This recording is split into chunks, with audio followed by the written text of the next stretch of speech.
love, everybody. Ringo here. Beautiful day in LA.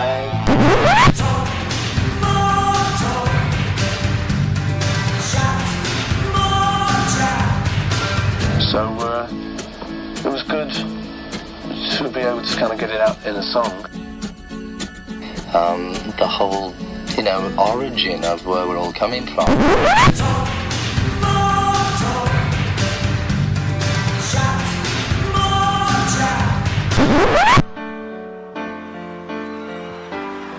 I'm prepared for death because I don't believe in it. I think it's just getting out of one car and getting into another.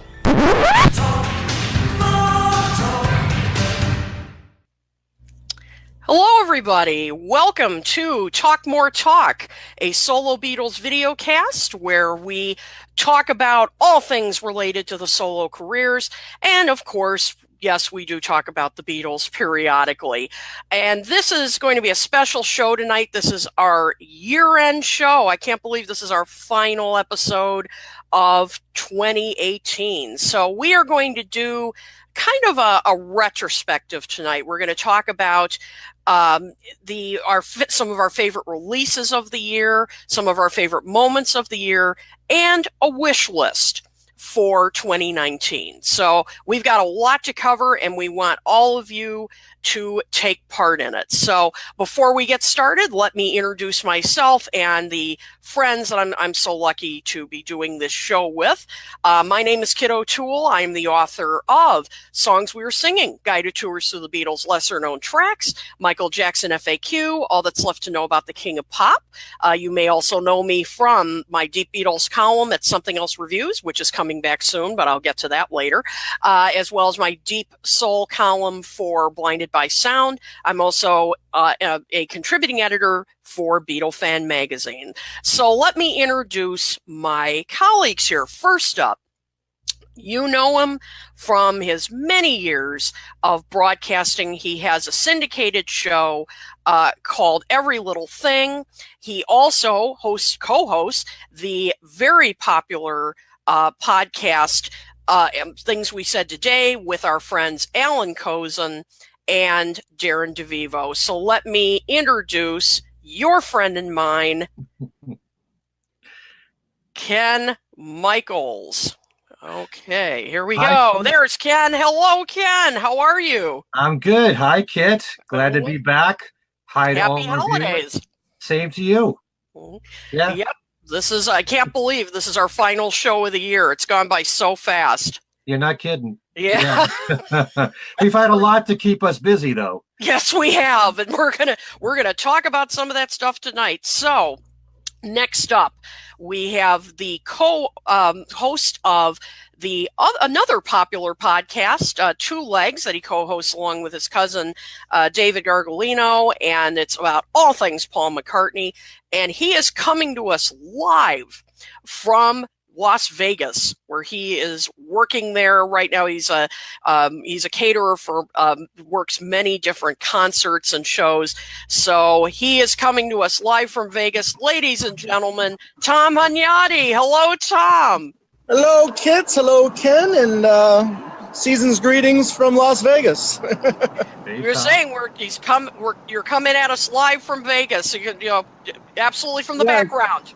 I wish I had more lights than and pictures to show you, but I'm on the north end, so there's really not that much to see, unfortunately. But hello, anyways. All right, excellent. All right, last but not least, and he is coming to us from a classroom where he is actually finishing giving a final exam. So we're coming at you from all different places tonight. He has written so many books. It would take up half the show to mention them all, but among others, he's written a 2-volume biography of George Martin. The second volume, Sound Pictures, just came out this year. Definitely one of the highlights, I'm sure we'll be mentioning. He is also the dean of the Wayne D. McMurray School of Humanities and Social Sciences at Monmouth University. And he has been on many, many, many shows. You all know him. So here he is live from Monmouth University. And as I said, giving an exam, as you can tell. Here is Ken Womack. Hello, Ken. Greetings. See, we're coming at you from everywhere tonight, so it's going to be a great show. So, all right, well, as I mentioned, this is going to be a year-end retrospective. We're going to talk about some of our favorite releases of the year, some things that also moments that we thought were particularly outstanding, and a wish list for 2019. So it's going to be a packed show. So before we get to all that, why don't we get to the news? And by the way, when we get to all the stuff about our favorite moments and so forth of the year, we want all of you. And I see a number of people are already checking in and saying hello. And so we want you to take part as well and share your thoughts. So, but before we get to that, we've got some news we need to share with you. So we will turn to our news, our number one source for news here, Ken Michael. So Ken, what have you got for us? Thank you, Kit. Well, the last few days in particular, a lot has been happening. I'm sure you guys know that Paul just did his last concert of the year at the O2 Arena in London. And a big surprise happened towards the end of the show, and that is that Ringo joined him on stage, and they performed Get Back. And this is with Paul and his band, and Ron Wood of the Rolling Stones also joined them on guitar. And it was just great to see them jamming together. And Ringo's drum kit was on the main stage. Abe Laboriel was still drumming behind him, but higher up. But it was the full band plus Ringo. It was great to see the two of them together. The crowd went wild. You guys got to see the performance? Tom, I know you did. Yeah. Our friend, Roger Stormo was live streaming it. He was there, and it was, say what you want about the voice, say what you want about, I was also hearing that Ringo's drums weren't mic'd up or whatever, but what a great moment. What a great positive, thing to see them two on stage together. Every time we get to see those two on stage together, it's a beautiful moment. I thought it was great. There's so much electricity when that happens. Absolutely. Just visually seeing them together on stage. I'm actually just bouncing back and forth watching Ron Wood play lead guitar with Paul next to him. Nice to see. Kit, what are your thoughts? Oh, I mean, I just wish I would have been there. I mean, I know people, a couple of people have shared on Facebook how they were there and said that the place went crazy when Ringo and Ron Wood showed up. I mean, surprise, and that it was just that the place just absolutely exploded when they came on. I wish I could have been there. I've only heard bits and pieces of it. I'm going to sit and listen to it and watch it tonight or tomorrow, because I've seen some wonderful shots though from the stage. I mean, what an exciting moment. As you said, anytime Ringo and Paul appear together, it's really just so special, and they still have that chemistry. It's never left. It's a fortunate thing that with our technology today, anyone that's there in the audience can post a video immediately online, or you can see it later and see lots of photos. It's so immediate, and a lot of great photos I've seen online on Facebook, and what a joy. Ken, how about you? Oh, I thought it was wonderful. In fact, if I have a wish for this year, this coming year, it's to see that maybe a few more times, more often. I thought it just made me unquestionably happy to see it. Yeah, no doubt about it. And I do know that in the audience, Roger Daltrey was there. And for all of this talk about two Beatles and a Rolling Stone on stage, can you imagine? If Roger went on stage, you'd have a member of the Who too at the same time. So wow. Chris Martin was there. Emma Thompson attended the show as well. And just a great night. And Paul at this show, and he also did a show at the Echo Arena in Liverpool, performed Wonderful Christmas Time at both those shows. I did see that. Yeah. Yeah, that was really nice. And unfortunately, around the time when Paul was doing that show in Liverpool, his home was burglarized in London. We don't know all the details around it, but police say there were signs of forced entry, and a spokesman for Paul wouldn't say whether Paul or his wife Nancy was in the area at the time. They're still looking into it. Inquiries are being made right now about the burglary. Wow. Any comments? Jeez. Not much to say, but it's a shock. It's quite incredible, actually. I've been by there, a couple of times strolling through the neighborhood, and it looks like he had pretty good security to me. That's what I can't believe. I mean, he must have top security. Yeah. It's not a great feeling. When I lived in Chicago, I had my place broken into and had a few things stolen. So it's not a great feeling, and I'm sure he probably isn't very happy about it. No, of course not. To say the least. Yeah. At least he wasn't hurt. That's true. That's the main thing. Yeah. Another big item, as I'm sure you guys know, on Saturday Night Live, this past Saturday, Miley Cyrus performed Happy Christmas, War is Over with Sean Lennon in the band. And Mark Ronson was also on stage with them. And forgive me I'm probably not pronouncing it right, but it's Lawrence and Hope Juber's daughter was in the band too. Ilse, I think her name is. Correct. And she was there on stage. So, I saw the performance. I know that Miley has a strong voice. It maybe was a little too overpowering for the song, but my main disappointment was that Sean, I guess maybe his mic wasn't turned on or whatever. You could barely hear Sean sing. I would have loved it if Sean could have just sang a verse, do a lead vocal somewhere in the song, especially since he is John and Yoko's son. But evidently that's not what they planned. And they did make a new recording of Happy Christmas, War is Over. And I know that that's out now. You can buy it digitally. And they plan on making a video together. I'm not sure if it's done yet or not. Interesting.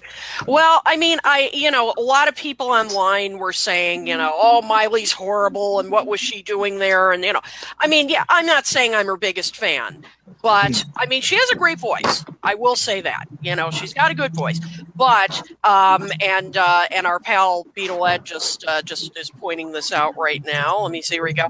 Yeah. What a terrible mix. Right. Well said.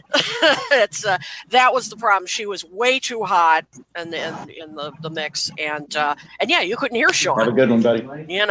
It was really disappointing. Right. Yeah. It was a little disappointing. I got to see it last night.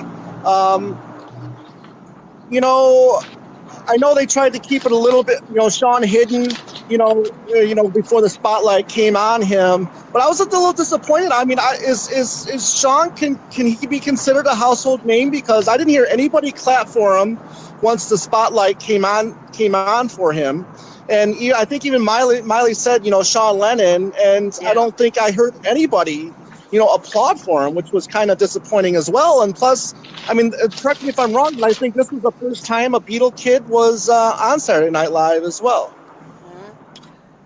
Not sure. Was Julian ever on? I can't think of. I don't know. I don't remember him ever being on Saturday Night Live. You might be right. You might be right about that. Yeah. Mm-hmm. Well, yeah. And it would have been funny if he did a skit with him cornering Lorne Michaels looking for that $3,000. That would have been hilarious. Yeah, you're asking for a bit too much there, Tom. But that does qualify as a missed opportunity. Yes. For sure. That could be the best episode ever of Saturday Night Live. Really, everything about it, especially the Paul Simon sketch with him in the turkey outfit. Oh, that was wonderful. Yeah. Ken, did you have a chance to see the performance of Happy Christmas? Did, and I did not love Miley Cyrus. I'm not going to lie. I thought it was a pretty poor performance of actually all the material. It's such a beautiful song with its own kind of dignity and elegance at this point. It just didn't seem right. I don't want to sound prudish or anything. Just a second. Did any of you guys see Miley Cyrus perform Happy Christmas, War is Over? No, my students are O for that show. But well, this is a Beatles class, so maybe they would have watched it. But yeah, I found it to be pretty lacking.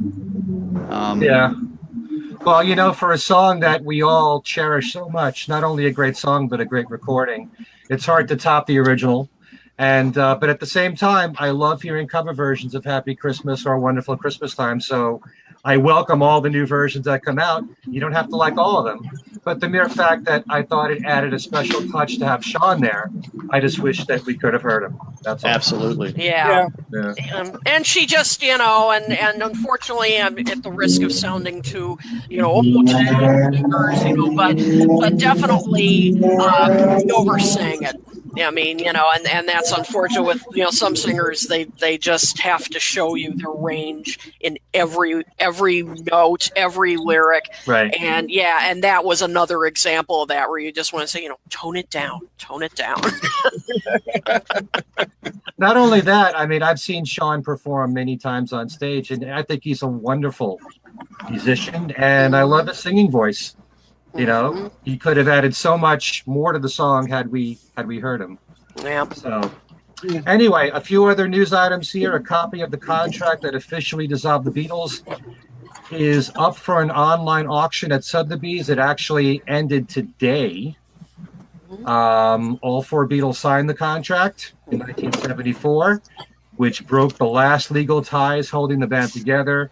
It's expected to fetch around $50,000, but we'll probably hear something by tomorrow, I would think. There was a special concert held at the Grammy Museum in Los Angeles for the White Album. It was a tribute to the White Album. And a lot of great performers took part in this tribute, including Wings members Lawrence Juber and Denny Seiwell, Albert Lee, Billy J. Kramer, Joey Molland. This is like the Fest for Beatle fans lot up here. Jeremy Clyde, Phil Solemn of the Rembrandts, Elliot Easton of the Cars, Ron Dante, all right, Ron, from the Archies, Dennis Stefano of the Buckinghams, and Dishwalla. So I wish that I had seen online a performance of it, but nice to know that tribute show for the White Album was done. All right. Few other things here. There'll be a 50th anniversary edition of the Rolling Stones concert show, Rock and Roll Circus, being reissued in expanded form next spring. We all know John and Yoko was on it. In addition to the Stones, The Who were on, Jethro Tull, Eric Clapton, Taj Mahal. And there's a brand new video, which should have premiered today on Apple Music for Who Cares, Paul McCartney's new single. And Paul is in it with Emma Stone. And I haven't seen it yet, but I'm sure it's going to be popping up on YouTube pretty soon anyway. Criterion will be reissuing the film I Want to Hold Your Hand. That's coming out in March with bonus features. And I just want to close with this one news item here. I don't know how many of you are familiar with Joe Osborne. So tremendous LA session musician, part of the Wrecking Crew. He was on so many big hit records from the 60s on up. And chances are you've heard many of his bass lines and you may not even know it's him. And he just passed away. He did a lot of work with people like Hal Blaine, Larry Knechtel of the Wrecking Crew. They were all together on the Bridge Over Troubled Water album from Simon and Garfunkel. But the one Beatle connection that I know of is that when George Harrison was working on Jackie Lomax's album, Is This What You Want?, he had to fly to LA and record many of the songs with the Wrecking Crew. So Joe Osborne was there on those sessions, and George produced them. So wow. I was just, looking at a list. It's absolutely amazing all the work that this guy did. You'll find that about all these people. Hal Blaine, Glenn Campbell was on so many, great recordings that you may not know it's Glenn Campbell. But just for an example, Aquarius Let the Sunshine In, Fifth Dimension. He did the bass work on that.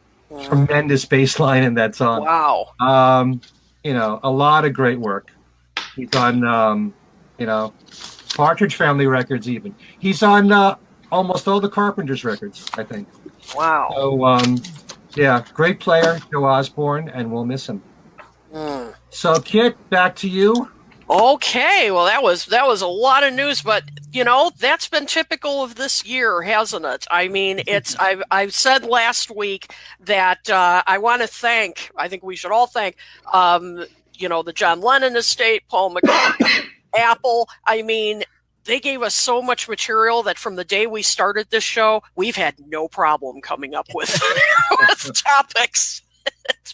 It's just been one thing after the other. So with keeping that in mind, let's just go around and share, you know, what was one of your favorite releases of this year? And again, those of you who are watching, please share, you know, some of your favorites as well. So so Ken Womack, let's start with you. What was an outstanding release for you this year? One of your favorites? Well, I mean, it's the White Album. I thought the whole set was dynamite, particularly the maybe the music more than the book by a good stretch. But you know, those outtakes, being able to hear the sounds stretched in, you know, a wider array of real estate was just beautiful to me. If we're talking about solo releases, it would have to be the one we just received. I really love the joy of those early Wings albums. And I know for many people in particular, Wildlife may not be a great experience, but the nostalgia of it just is just pure joy to me. And Revolver too. I'm sorry, Red Rose Speedway too. I'm in a Beatles class. It was. I hope I didn't give away an answer. Yeah. I meant Rubber Soul.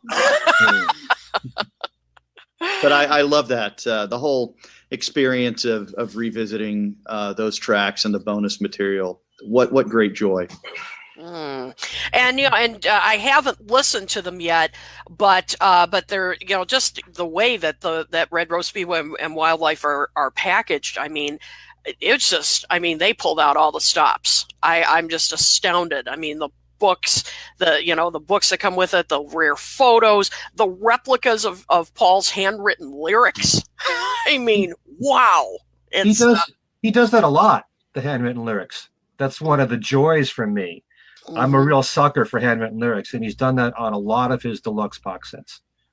Yeah, and I just, it's just, I mean, you know, it's not absolutely necessary, but it's a nice bonus, you know, to have. And someone else is just pointing out, Mike is talking about he loved the Bruce McMouse show. We were just talking about that, and I can't wait to see that myself.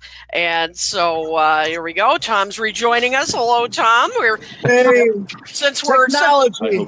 Technology. Since we're all recording, in different places, there may be some of that tonight. So we'll just be popping in and out. So anyway, but yeah. So there's no rush. So Ken Michaels, what's one of your favorite releases of the year? It's really tough for me to pick one, because when you take a look at everything that's come out from September on, Egypt Station, all the Imagine releases, the White Album, and now. You guys are missing a wonderful student right now who's leaving. This guy can nail the key of anything. What is Long and Winding Road's key? C minor. It's C minor. Nice. I mean that's. Okay.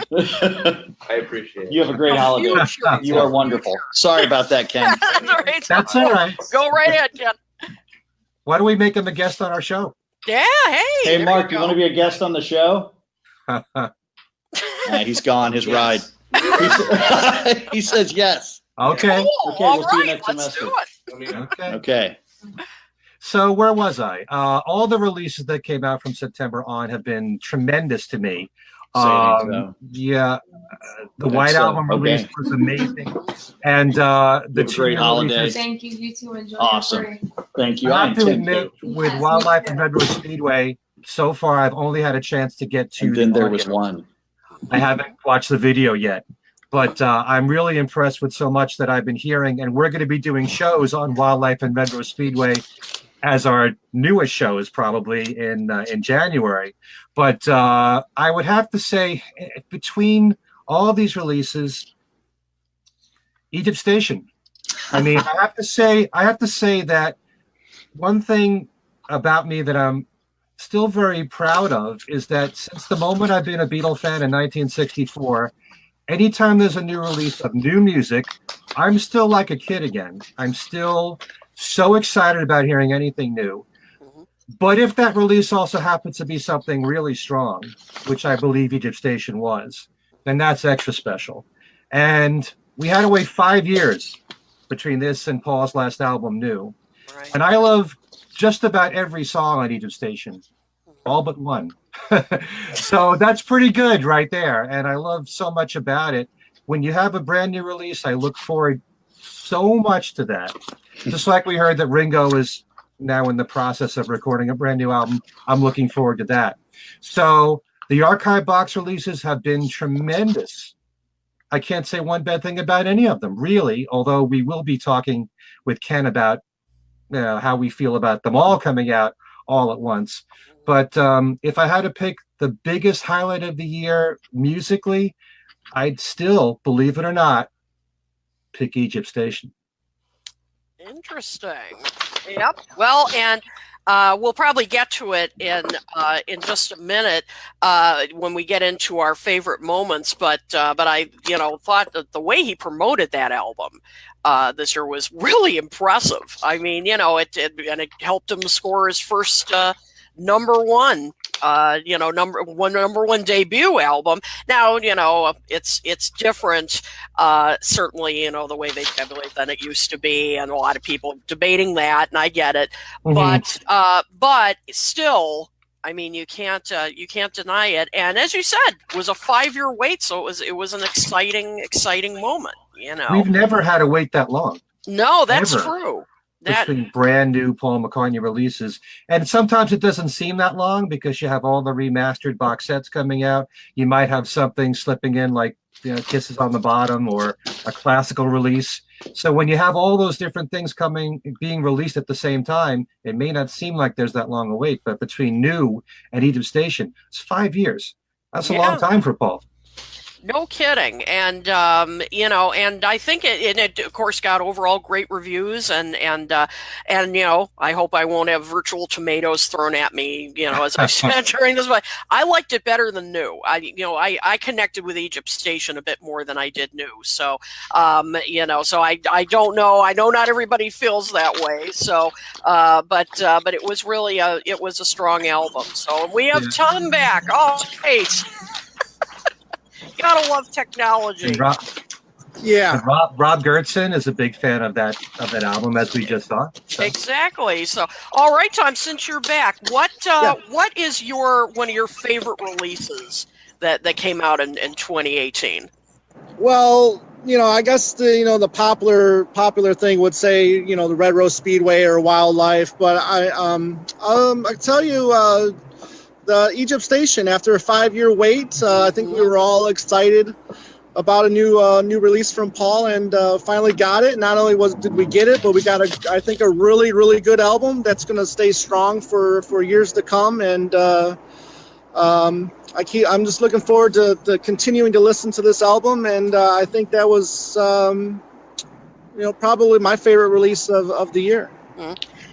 It was really exciting. As we were saying, that it's, it was such a wait, and it didn't really disappoint. And Tom Beatlehead wants to know if you're stealing cars. If you're what?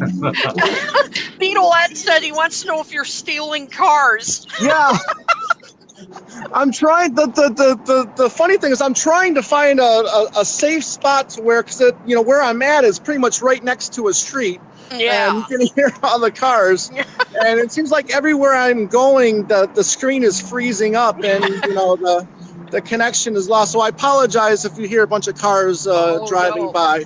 But if I could add, that June, July of this past year, I thought were great highlights for McCartney and this Egypt Station momentum, if you want. What an incredible time. The secret gigs, the carpool karaoke, obviously, and the Cavern Club and the Liverpool Institute and the Abbey Road. All those secret gigs were really cool and just added to the momentum of McCartney this year. And what a great time to be a fan. Yep, For sure. And hold on to that thought, because we're going to get to that in a second of favorite moments that we had. Yeah. So hang on to that thought, because we'll be expanding on that in a second. For me, I mean, of course, all of what you just said, all of you, I completely agree. I also thought, the Imagine box set was so well done, except for what were they called? Kangaroo pouches? Is that called? Well, I think if you watch the wildlife and the Retro Speedway unboxing video, they call them wallets. Oh, wallets. Okay. Now, so I mean, I like kangaroo pouch, but wallet, yeah. Sure. Alrighty. Well, it's like, I didn't like that. I didn't, it's hard to get the CD in and out, but very minor quibble. Otherwise, I thought it was very well done. It was a fascinating deep dive into that album and how it was made. And that book, the book that accompanied the box set was great, but the separate book, to me, that was a knockout for me. I loved that book. I've never seen such a detailed look at an album before in my life. I mean, the Titner's Park floor plans. I mean, come on, they thought of everything, but it was beautifully done. I just really have to give, I mean, obviously Yoko was a consultant on the project for various, for obvious reasons, but I just think they did a superb job of saluting that album. And so in addition to all the different, releases you just said, I have to add that. I just thought that was incredibly well done. So while talking about box sets, so let's get to, before we get to the moments, Dr. Ken, we've been talking a little bit about the whole issue of Paul releasing those two box sets, so close to all the other box sets that came out. There's been a lot of debate about how fair is that to fans and obviously the expense. So why don't you, we've talked a little bit about off camera, but why don't you talk a little bit about, what is your view on that? Well, first of all, I want to say, and I think that my colleagues agree, that I like most of the content. I don't have many, if any, issues with the quality of the material we've been receiving. Right. I have, like you, I've wanted it for many, many years, and I'm thrilled to have it. 1 second, talk amongst yourselves. All right. Thank you. All right. Happy holidays. Continued. Hope you got the Sudoku. Yep. And So. All right, I'm back. All righty. That was the end of the final there. Oh, I heard Sudoku. Wow. Well, yeah, I mean, I have extra credit Sudoku questions. Nice. So, that they don't really need, but it's the second half of the Beatles' career together. So, Cool. I should ask you guys some questions and see how you do. Put us on the spot. Yeah.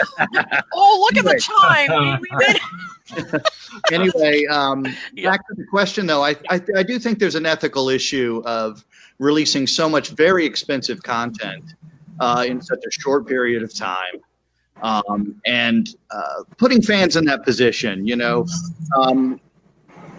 Many of us are fortunate and we can afford these kind of iterative experiences, but others are not. And I think it puts them in a tough place. And this is probably worth exploring at a Beatles Fest in the future, rather the Fest for Beatles fans in the future, to talk about these kinds of issues, because it really has been coming hot and heavy, even counting the regular releases, or as you noted, Kit, other book releases. There's been a lot of material in a very short time, and I'm really worried about Tom right now. And much of it, it's like an Ocean's 11 thing going on. I know. But much of it's premium content, which means it's very expensive. I was talking to some folks about the latest release just last week, who wanted that vaunted $400 box set and weren't able to get a copy. So there are two ends of the spectrum, right? There's the issue of the expense of it all, but then there's the kind of limited edition nature. So I do think it begs a kind of ethical question. And some of these releases do confound the senses a little bit. I love having these high quality versions of Imagine and the outtakes and the beautiful photos and the blueprints and floor plans of Tittenhurst Park. I'm right there with you, Kit. But having said that, it's all coming out very quickly without, in several cases, any kind of milestone release. Obviously the White Album had milestone written all over it. The Wildlife Red Rose Speedway, which moments ago I told you I loved, kind of confounds the senses in that way. So, and Imagine certainly, is not falling in a milestone year. So I do think that there's an issue worth considering here, and I'd love to hear your comments. It has been hot and heavy. I wonder how many we'll have before we get to the new year. He says in jest. Well, I mean, the way this year is gone, you just don't know. And another thing to bring up, and I apologize, whoever made this comment, I can't find it right now. It was all the way down. So I'm just going to paraphrase it, and whoever left it, thank you very much. Which is about the $400 edition. Who they said it's great. But it's, and it did sell out on his site, but it's $400. And, I admit I did not get that version. I got the 2 box sets, but that's a lot. And, I mean, he does give you a lot for your money. I will say that. But, I mean, it's, people are saying I'm having to pick and choose here, what I can afford. And so it's, it's very expensive to be a fan right now. And, not only that, there's people out there that are fans of Dylan and Bowie. And then, they're putting, there's a lot of artists putting out, other sets as well. So yeah, it's definitely that pick and choose. But, going back to that box set, I mean, it was all laid out there for everybody. You knew that it was going to be a limited edition. You knew, unfortunately, the price was high, and I mean, it did sell out. But I would imagine you can expect to have another box like this next year, only 78 to 80 probably. With hopefully a Back to the Egg and London Town set. So, I mean, I think people will have something to expect now. I think this is kind of like uncharted territory for McCartney to see if something like this would move. And I saw a lot of comments on the Steve Hoppen forum from people saying, "Oh my God, I can't even stand these 2 albums, but yet I'm going to be buying 3 or 4 configurations of them." That's true. Ken M, what do you think? I agree partly with what you guys have said. I don't believe, as Ken W. said, that you have to have significant anniversaries to tie in with everything. I'm not a big anniversary guy. I mean, to me, what matters is the music, not necessarily when it came out. Does Mrs. Michaels know this? Yes, she agrees with me. Oh, good. All right. There's way too much of an emphasis, I feel, on the anniversaries of things. You could have put out archival releases anytime in the past on the Beatles, anytime on the solo Beatles. It doesn't have to connect with a date. It's nice to take a look and to show respect for the anniversary, but it doesn't have to be on anniversaries. And I also don't find fault with Paul releasing these 2 box sets at the end of the year. But I do find fault. I don't like the idea of a super deluxe edition, limited edition, only available on his website. You don't know. I think only 3,000 copies were made. You don't know if there are going to be any more made after that. So once that sells out, you don't know whether or not you should buy them individually, the individual box sets. And then what happens if the super deluxe comes out again? Then you'll feel like what do you have to do? Buy it a second time? The lack of communication, not knowing how this is going to turn out in the end, that bothers me. We know that ever since 2010, Paul has put out box sets of his solo catalog since been on the run. I think every single year is at least 1 or 2 titles. So something had to come out this year. And he already released Egypt Station. Maybe those 2 albums weren't ready earlier in the year. But there's going to be another release next year, probably London Town and Back to the Egg, as we've heard. It just so happens that he released his first album in 5 years in September. Imagine came out in October. It's not like we've been flooded with so much Lennon releases, and we've never had an archival box set like this, except for like the Lennon anthology, maybe. But as far as a specific album devoted to any of Lennon's albums something this extensive before. We had Stripped Down with Double Fantasy, but nothing like this. And then you had the White Album. And it's only last year since we started doing this on the Beatles group stuff with Sgt. Pepper. So what happens next year?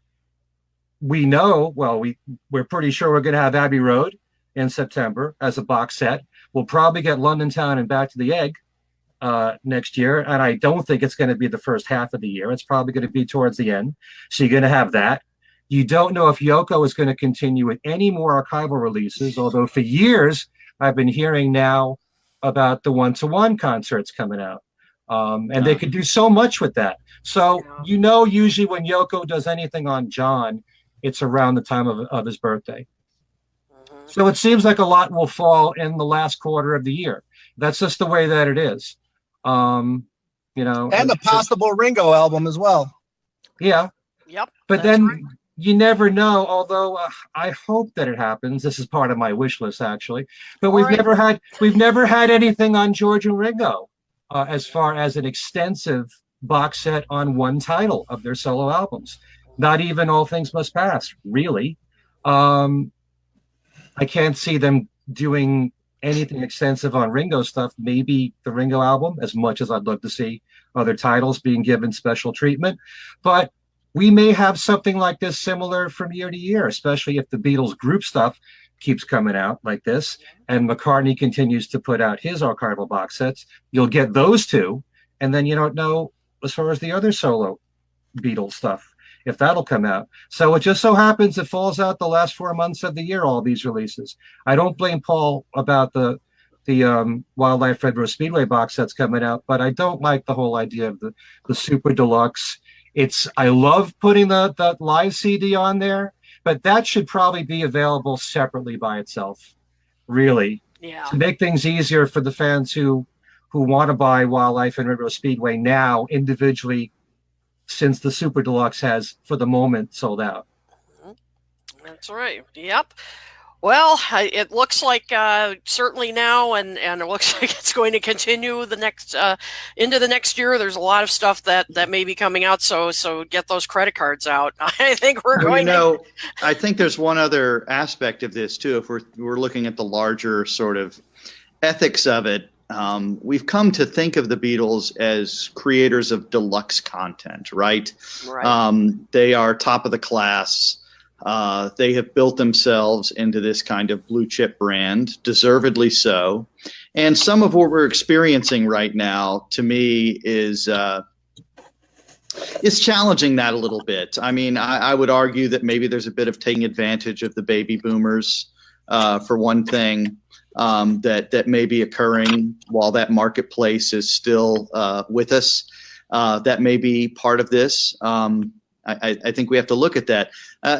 But I do agree with Ken, some of this timing might have been made a little bit more palatable if we'd had a sense of it, as opposed to this kind of, it was almost like a dump. I agree. I think an obvious title would be in just the next few years, All Things Must Pass will very likely get that treatment, and it makes all the sense in the world. And that would be, of course, an amazing set for which to have access. So it's that kind of, I like that point that Ken made about non-communication. I think we might have benefited from something that felt a little bit more orchestrated. They've been creating and been purveyors of this brand now for a long time. In '87, the careful release of the CDs, monthly, building our appetites across that wonderful year. This was sort of the opposite of that in some ways. So the communication's a very fair point. Mm-hmm. I agree. Yeah, because it just seemed to just come out of nowhere that, oh, by the way, these two sets are coming out, and just I was really taken aback, and I just thought, wow, with all these other things we've had, and I think if the communication had been better, maybe if there would have been a different reaction. That's really true. Well, people oh, go ahead. I'm sorry, Tom. No, I mean, but it's been the past couple of years. I mean, it's kind of the norm now is we're only getting a month or two notice for these releases. I mean, but wouldn't you say though, Tom, it's really just to echo what Ken said earlier, it's almost been just this year. We knew Sergeant Pepper, that would have been telegraphed a long way out. Right. It seemed like this year when we sort of had that lack of, choreography behind the whole business. Well, I mean, to be honest with you, the only thing I was really surprised about was the Imagine set. I was expecting everything else.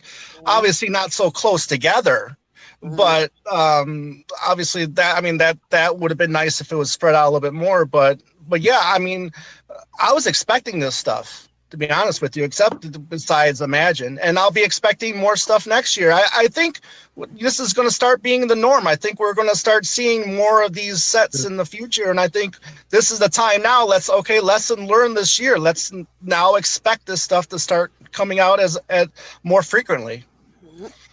I agree. And like I said, with George and Ringo's solo catalog, we haven't seen any extensive box sets. What if they actually went that route? We haven't heard anything to indicate that. I know that Ringo said something a few years ago on Chris Carter's show, I think, that he was considering an Apple Years box set, kind of like what George Harrison did, but nothing as far as each individual title being given special treatment like that. But who knows what could happen? I would love to see it happen in particular with George's catalog and the rest of John's catalog. Mind Games, a deluxe box set. Walls and Bridges, a deluxe box set. That would be wonderful. Plastic Ono Band. Yes. Yep. Yeah. Absolutely. Yeah. Well, and this is a perfect segue into, since we're heading toward the end here, the wish list, and there's already some suggestions that people are submitting here, and I have to say, Mean Mr. Mayo and Richard, I completely agree with all of you. This was my number one, is saying the George Harrison estate. Let's get some more material out there. I mean, let's take a cue from the Imagine album, the archive releases. Richard does here, I'd love to hear a stripped down version of Harrison's Cloud 9. I mean, I'd love a Cloud 9 set. I would love All Things Must Pass, which one of you mentioned earlier. Would love to see that. I'd love 33 and a third George Harrison. I mean, there's got to be some material out there. I mean, a lot of material out there that I would love. I'd love to hear, and some remastering of all those things would be great too. Some of them could use that. So that is number one on my wish list. I would really like to see the Harrison estate step up and give us, some bits more things. Okay, someone wrote here, Andy, the Harrison estate doesn't owe us anything. Well, yeah, but I still... This is a wish list. It's a wish list, everybody. And by the way, you can make this as crazy as you want. You can talk about stuff that will it ever come out? Who knows? But it's a wish list. So that's mine. So Ken, Dr. Ken, what's your on top of your wish list for 2019? Well, mine's going to be pretty dull in a way. I really want to hear Abbey Road get the treatment that we know it can get after our experiences. In fact, I've had the pleasure of teaching the album this semester, and I can just imagine all of the mysteries we could unlock about Verispeed, in some unusual places on several of the tracks. It could just be a lot of magic. So I'm hoping very much for that. But I got to agree with our commentator there, Stephen. I would love to have London Town and Back to the Egg for the same just sort of joyful, nostalgic reasons that I loved Wildlife and Red Rose Speedway. That would make me very, very happy. To hear those kinds of releases. But 1969, and I do like milestones and anniversaries, so full disclosure, Ken. But 1969 has so many mysteries to unlock, both for the Beatles and the coming solo era. So there's a lot I would like to hear come out next year. All of my wishes are audio ones. I really long to hear how they made that transition from 1969 to 70. So I'm hoping for some unexpected surprises. All right. Me and too. I would like to see Paul and Ringo play a lot more together. Although I know that if that were to happen, the tickets would become probably just much more expensive and put us in a pretty tough place. Time to mortgage the house. That's right. Well, I have 2 mortgages, so that's fine. All right, you're covered. You're covered. Oh, that's more awesome. expensive than the box sets. That's right. That's right. So, Tom, what's on your wish list for 2019? Well, I got a couple things. One, I would love to see Ringo, George, and John. I would love to see those camps release a McCartney Years style DVD set. I think they all have enough promotional footage and live stuff, interviews that they could all throw on their sets. I would love the McCartney color vinyl to continue. It's been going on the last couple years. I would love to see maybe a Memory Almost Full or Driving Rain color vinyl, maybe even Electric Arguments to be released. I would love a upgrade on the Concert for Bangladesh to Blu-ray. That would be a wonderful welcome. Obviously, the 1-to-1. I mean, I've listened to Ken, Steve, and Al Kozin and Sussman talk about that year after year on things we said today. That would be great. Just like the Imagine set. Imagine the book you would get for the 1-to-1 show. That would be, I think, a wonderful book as well. And then lastly, I've been hearing from the McCartney camp, but the brother McCartney, that we're going to get a McGear re-release, almost the Lost Wings album, if you will. So that came out in '74, I believe. So that would be pretty cool to get that as well. So those are a few things that I would love to see in 2019.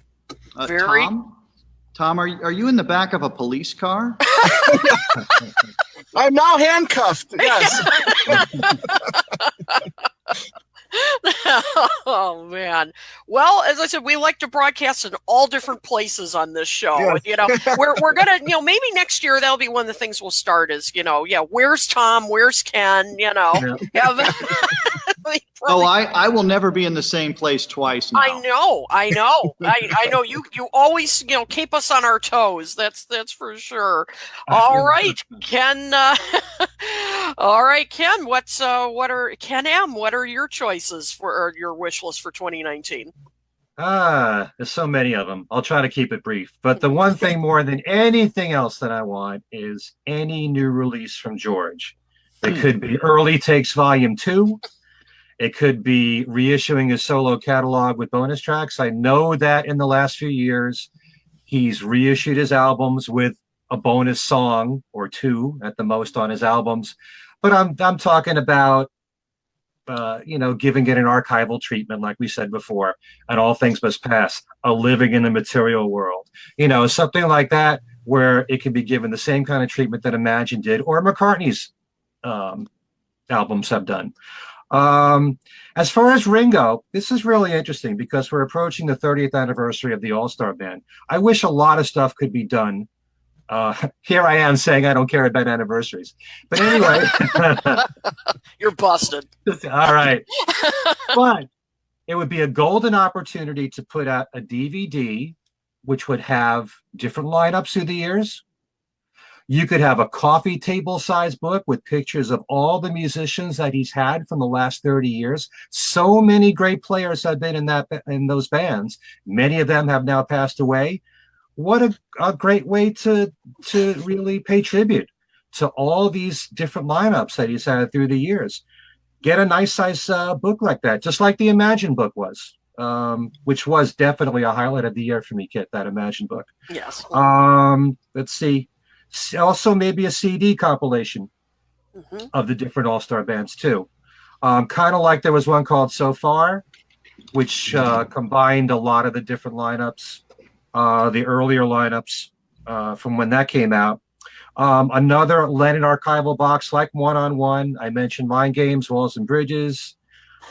We've been hearing for a long time about the animated film that Paul's been working on, High in the Clouds. Oh yeah. I hope that gets finished, because we've been hearing about it for a long time. We will have the new book though. Hey, grand dude. That's right. So that's something to look forward to for next year. And I do believe, we will get Abbey Road and London Town and Back to the Egg. Be really nice to have concert footage from '79 from, any of the UK shows. Maybe For even $400. combined.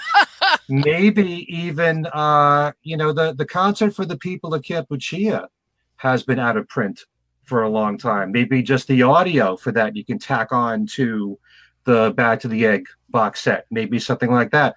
All the orchestra footage that was done in the studio would be nice. Something like that. The Back to the Egg TV special, just like you had James Paul McCartney, you could have the Back to the Egg TV special with all the videos for the different songs. That would be nice. I think that would be it for me. I mean, yes, I want the new Ringo album. Yes. I'm always excited, like I said, for a new Ringo album. There's no guarantee that we'll have one. Could take them a couple of years between albums. But certainly, I'd love to focus on the All-Star Band and putting out some special products on that. Yeah, I agree. I mean, there hasn't been a lot. I mean, I'd love a live DVD of even just this current tour. I mean, but absolutely a retrospective of, because there have been so many different lineups. That'd be really interesting to see. So that was on my list as well. I mean, most of what you all said was on my list. There are just so many. It just shows you, and thank you all for your comments here. I'm sorry we couldn't get to them all, but it just shows you how much there is out there, and how much more that. Mark Mark P just said to Ken, that's all you want. Our needs are modest. When you look at the running commentary, though, it's interesting to see how many people have interest in that late Wings period, and there's a lot of curiosity about it, and there is a lot of interesting footage that, as Ken said, it would sure be wonderful to have. Yeah, absolutely. And I would love to see him reissue the 1-to-1 concert too. I mean, restored and remastered. That was on my list too. So that's another one I'd like to see. So wow, I mean, there is a lot that we'd like to see in 2019, and I don't know if we're going to see all of this, but hopefully we'll see at least some of it. But we're getting to the end of the show. I can't believe it went by this quickly. So before we say our final goodbyes for 2018, let's go around and see what exciting things we're all working on. So, Tom, how about we start with you? What's going on with Two Legs? Well, obviously, besides working in Vegas, David and I are kind of trying to, take December off a little bit here. We will do a year-end show maybe this weekend. We'll see. But yeah, for the most part, we are taking December off. As always, you can email us at twolegspodcast@gmail.com. You can find us on our Facebook page, Two Legs, a Paul McCartney podcast. Stop by, like the page, say hi, let's talk McCartney and all that good stuff. And I'm looking forward to listening to the two box sets more when I get home. So that's what I'll be up to. All right, Joe, they'll keep you out of trouble during the holiday season. So I think we're all going to be holed up listening to these box sets. So, Dr. Ken, now you, of course, you're coming off that incredible conference. So I know you're probably taking a little break there, but what else are you working on? You've been on a lot of shows and everything. I'm finishing up a book about Abbey Road, the studio and the album, for release next year, and should be done in about a month with that. I'm very excited about it.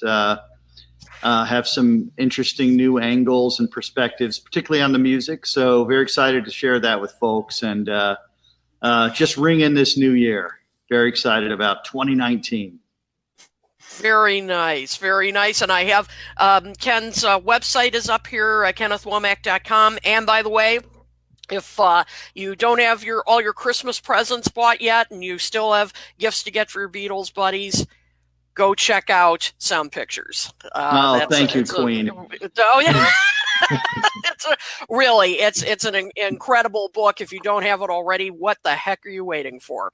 So, okay, Ken M., you always have a lot of stuff going on, so so lay it on us. Well, you reminded me, first of all, we have to do a show with Ken about the George Martin book. Yes, we do. I'd love to talk about all the information that he offers in the new one, Sound Pictures. First of all, the other podcast show that I do, Things We Said Today, we just recorded a show right before this one, doing a little marathon here. And Bruce Spicer was our guest. More White Album talk, and he talks about his brand new book called The Beatles' White Album and the Launch of Apple. So that'll be coming out Wednesday or Thursday. It'll be posted. Things We Said Today, the new episode for that. I also do my show, Every Little Thing. There's actually two versions of it. One is a syndicated show. The other is a live show. The live show, which I never talk about here, is actually on Wednesday nights at 8 p.m. Eastern on WNHU, which you can stream, WNHU.org. It's a 1-hour show, Beatles and solo Beatles music, but this Wednesday it's a Christmas show, 6 days before Christmas. Better to do that than one day after Christmas. And so if you want to catch my show, it's on every Wednesday night, a live broadcast of that. I play anything you want to hear that's been released, Beatles, group, solo, side projects, you name it, all packed into that 1 hour, WNHU.org, Wednesday nights, Eastern Standard Time. You could also listen to some of my syndicated shows on the Global Texan Chronicles website. I know it's a lot to remember, globaltexanchronicles.com. You're going to find a show that I just did with Ken Mansfield, talking about his new book called The Roof, The Beatles' Final Concert, which you can win on my website, by the way. And I also did a show about a year ago, which has been reposted on the internet with a musician named John Montagna, who lives in New York City, and he's worked with the Alan Parsons Project. Does a lot of work in the New York City area. Does a lot of gigs, and we did a whole conversation about George Harrison and which is a better album, All Things Must Pass or Cloud Nine, and we take different positions on it. We do that in the syndicated show. You can actually listen whatever you want to. You can stream the shows at globaltexanchronicles.com, and then there's my website, kenmichaelsradio.com. Beatles trivia every single week. You can win one of 9 prizes. Just wanted to bring this one up because I haven't offered this for a while.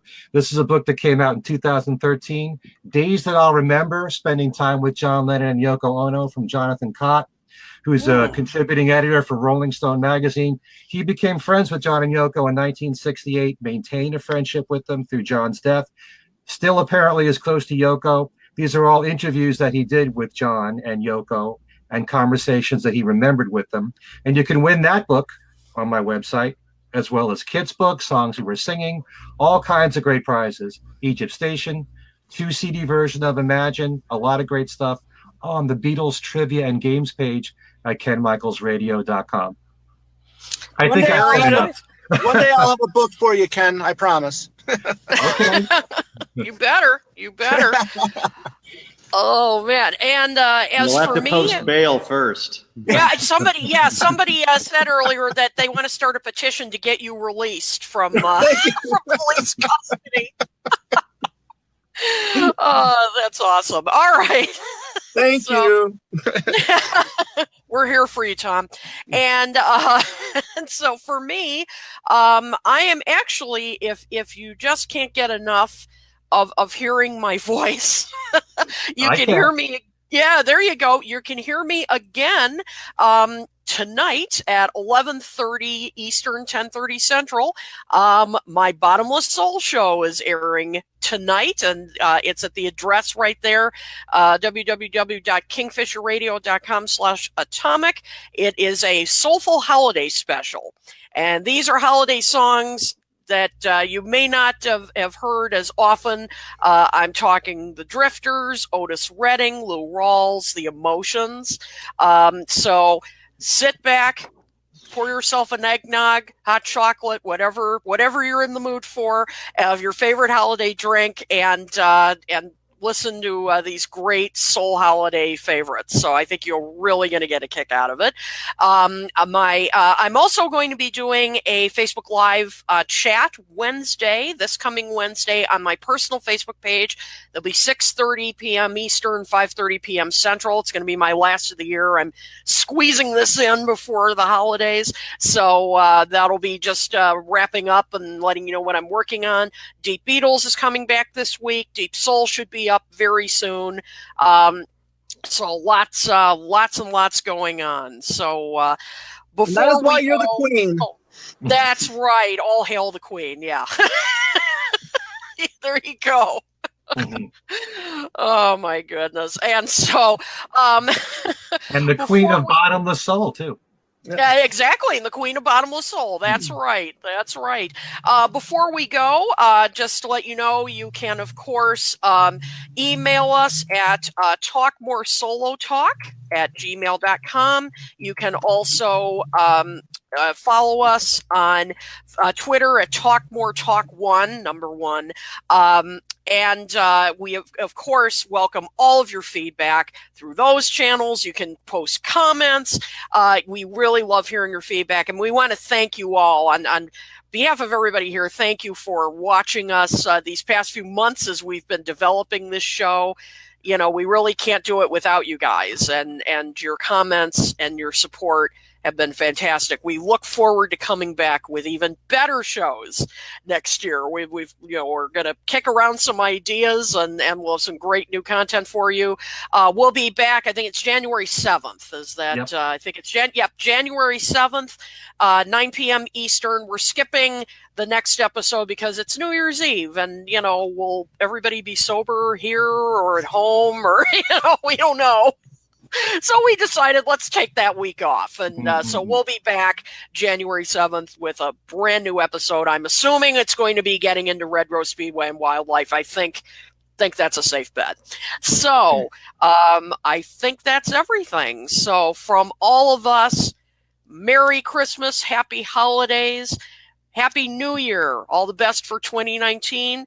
And we will see you next time. Bye, everybody. Bye. Bye-bye.